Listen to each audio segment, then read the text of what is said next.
27th of October, 30th Sunday in Ordinary Time. Sermon on Mark, chapter 10, verses 46 to 52. Hebrews, chapter 7, verses 23 to 28. Psalm 34, verses 4 to 8. And Job, chapter 42, verses 12 to 17. Taste and see that the Lord is good. Blessed is the man who takes refuge in him. So says the writer of Psalm 34, King David, who expressed those thoughts when he had escaped from King Saul by taking refuge with Achish, the king of Gath. While there, though, he had needed to resort to feigning insanity, because the servants of Achish reminded the king that David had slain tens of thousands of Israel's enemies. As a result, David realized he needed to flee once more, and he escaped. Those were extreme circumstances in which David had needed to use his own ingenuity. But he gave the credit and the thanks to the Lord. He tasted and found that the Lord was good, and a refuge from danger. Our God doesn't fail. The Bible contains an early example of one who tasted and found that the Lord was good, in the story of Job. We've heard in previous weeks how Job suffered, probably more than most of us will ever experience. He lost all his wealth, all his children and his health. He was reduced to sitting in the ashes, scratching the sores on his body with a piece of broken pottery. Through 30 chapters, we hear his complaints, his questions, his doubts, together with his determination not to give up on the Lord. And at last, God speaks. God doesn't answer Job's questions about why he suffered so much. He simply reminds Job that he is God, all-powerful, the Creator, the one who holds all things. And Job repents of his questions and doubts. Finally, though, God restores all that Job has lost twofold: sheep, camels, oxen, and donkeys, and his wife bore him 10 more children. It all came right, and Job lived to be old and satisfied with his life. We don't always have such happy endings, not in this fallen world. But we have this story of Job as an illustration of what God can and will do ultimately. Our God doesn't fail. Our Gospel reading today relates the story of blind Bartimaeus. We probably all met him in our Sunday school classes. It's a well-known healing story. We assume that Bartimaeus had been blind from birth. In first century Israel, his only recourse would have been to beg, relying on the kindness of passers-by. And in this account he's sitting in the dust at the roadside as Jesus approaches.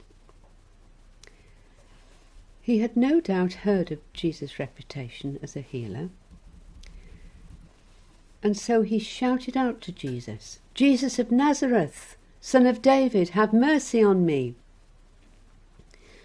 The crowd accompanying Jesus didn't consider a blind man to be of any consequence, and roughly told him to shut up. But he shouted again, and Jesus heard. Full of hope, Bartimaeus jumped to his feet at Jesus' response, and Jesus asked him what he wanted. It must have been obvious that the man was blind, but Jesus wanted to hear his request in his own words. And Bartimaeus' words are heartrending. Most translations simply report him as saying, "I want to see." But the Greek puts it rather more subtly, with a hint of doubt. "If only I could see." Bartimaeus must often have said those words of longing to himself. To be blind in the days before guide dogs, white sticks, braille, talking books and charities would have been a severe disability, cutting one off from so much in ordinary life. "If only I could see," Bartimaeus told Jesus. He tasted and found that the Lord was good.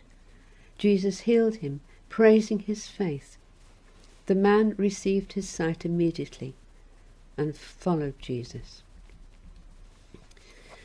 Those who met with Jesus during his earthly life were extraordinarily privileged. They saw the one about whom the psalmists had written, the one who created all things, the one who had come to fulfill the law and release people into a new and deeper relationship with their God. The writer of the letter of the Hebrews contrasted Jesus with the priests of Judaism. Jesus lives forever, and so his priesthood is permanent, unlike the ordinary priests who died, so there were many of them in succession. This writer tells us that, therefore, the saving power of Jesus is far greater. He can save completely, offering far more than the temporary release from sin provided by the sacrifices offered by mortal priests. Jesus always lives to intercede for us, opening the way for us to approach God, redeeming us from our sins. Jesus is holy, blameless, pure. He offers a once-for-all sacrifice for sins. He is perfect forever. That means we can all taste and see that the Lord is good. His goodness has been demonstrated in so many ways. We can read in the scriptures of his faithfulness to Abraham, to Jacob, to Moses, to Job, to David, to those who called on Jesus for healing, and ultimately to all those who come to Jesus to be saved from their sins through his blood. In this fallen world, we Christians will both witness and experience suffering. We must keep our faith, though, drawing close to God, trusting in his goodness, even when his face seems hidden. We have the privilege of prayer, immediate and ready access to the Lord of the universe, and we have the assurance that we belong to him and are saved. As the days darken in this old and ruined world, may we strengthen our devotion and trust that ultimately we will receive, like blind Bartimaeus, the desires of our hearts. Our God does not fail.